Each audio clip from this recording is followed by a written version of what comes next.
Bonjour à toutes et tous, je vous retrouve aujourd'hui pour vous partager une sagesse ancestrale mongo. Cette dernière nous parle du pouvoir que peut exercer une femme. Elle se transmet via les losako, ces salutations solennelles de Pundo. La voici. Pifo eyobe, keyomoto. C'est une phrase interrogative qui peut se traduire en français comme ceci. Pourquoi le pouvoir qui est décrié est toujours celui de la femme? Ou autrement, le pouvoir qui est contesté, combattu, c'est toujours le pouvoir de la femme.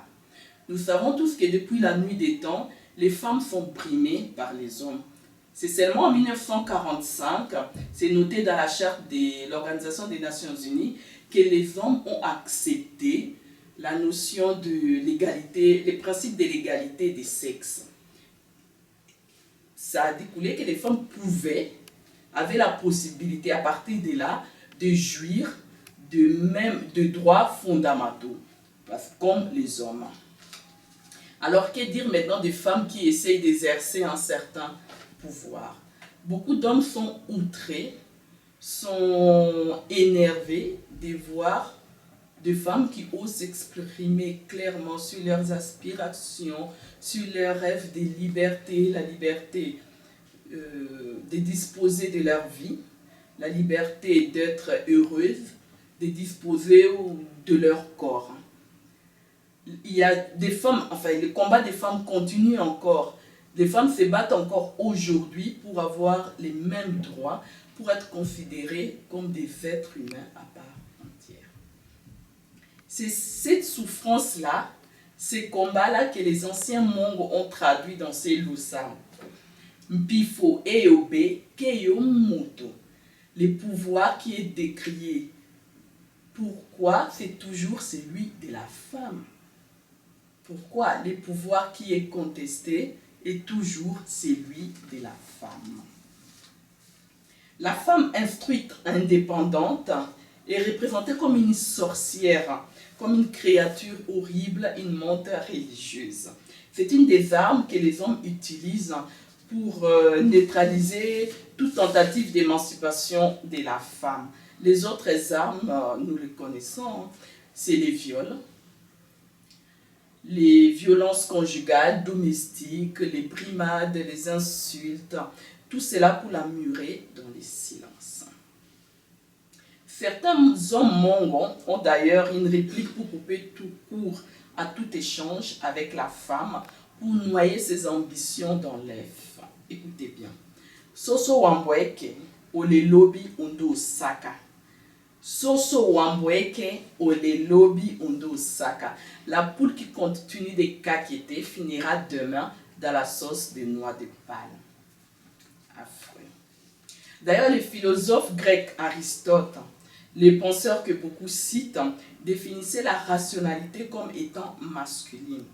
Cette capacité de réfléchir, c'était donné qu'aux hommes en fait. Ils pensaient que les femmes étaient inférieures aux hommes, moins aptes à raisonner, donc moins humaines.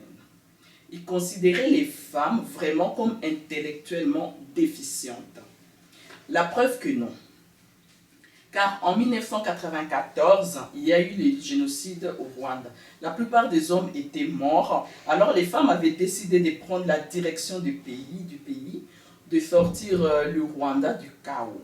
Elles ont pu ainsi prouver que la femme n'était pas qu'un ventre. La femme avait un cerveau qu'on pouvait utiliser. Lorsqu'elle est éduquée et émancipée, la femme incitera ses enfants, filles comme garçons d'ailleurs, à fréquenter l'université, à faire des grandes études. Et tout ceci ne peut profiter qu'à l'humanité tout entière. La femme n'est pas que le repos de l'homme, ou un utérus pour assurer la survie de l'humanité. Elle a un cerveau qui peut changer la face du monde. Il est même prouvé que les filles travaillent mieux à l'école que les garçons. Mais au final, ce sont les garçons qui ont les postes de responsabilité, les postes de direction. Les filles se contentent plus tard des postes subalternes. Souvent, pas toujours, mais souvent. Ce qui est incongru, c'est de voir certaines femmes qui s'allient aux hommes pour dénigrer les autres, pour les calomnier. Parce que ces femmes-là estiment avoir les mêmes droits que les hommes. Une grande partie de ces femmes agissent ainsi, c'est par ignorance. Certaines n'ont pas étudié, n'ont pas été éduquées.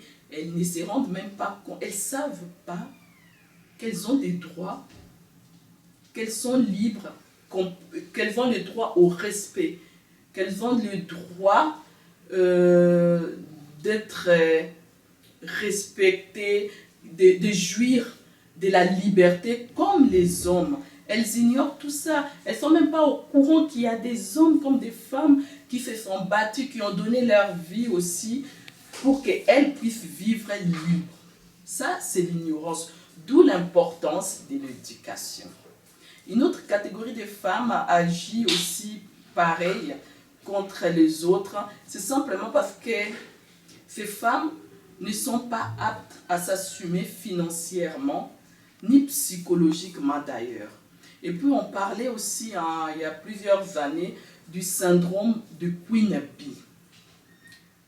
La Queen Bee, c'est une femme qui a réussi professionnellement. Et en fait, cette étude, c'était une étude psychologique qui démontrait à l'époque, peut-être c'est toujours d'actualité, cette étude avait révélé que les femmes de pouvoir sont malveillantes envers leurs semblables, qu'elles sont très dures avec leurs subalternes.